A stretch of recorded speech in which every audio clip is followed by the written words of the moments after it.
Setelah 2 tahun, Desa adat Kuta kembali menggelar upacara Nanglok Merane secara normal. Pelaksanaan upacara yang bertepatan dengan Kajeng Kliwon Saseh ke-6, Rabu 30 November ini dipusatkan pada Pura Kahyangan.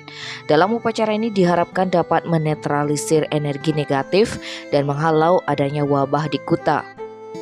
Desa adat Kuta Wayan Wasista mengatakan prosesi upacara saat ini tidak lagi dilakukan secara ngubeng seperti pelaksanaannya saat adanya pandemi COVID-19 selama 2 tahun terakhir. Rangkaian upacaranya kini dimulai dengan pelaksanaan prosesi Nuwur Tirte di Telengin Segara. Kemudian secara bersamaan dilaksanakan upacara di masing-masing Catuspate atau perempatan di setiap banjar. Prosesi upacara ini pun dimulai sejak pukul 6.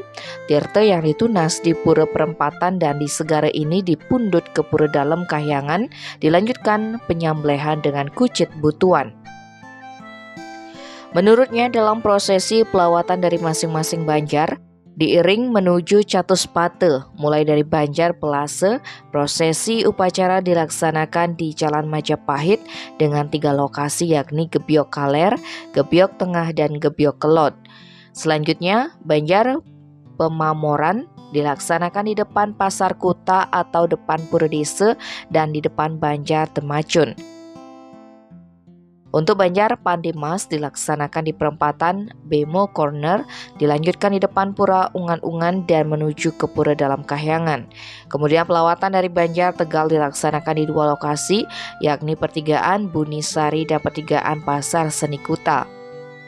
Pelawatan dari Pura Satria Dalam Kaleran, pelaksanaan upacara di perempatan Pasar Senggol Kuta dan pada perempatan SD 1 Kuta.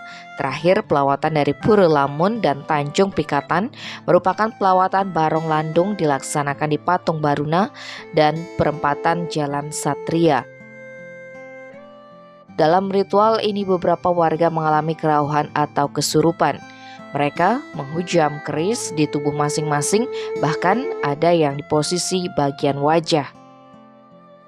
Suasana magis sangat terasa dalam ritual ini. Tim Bali Express melaporkan.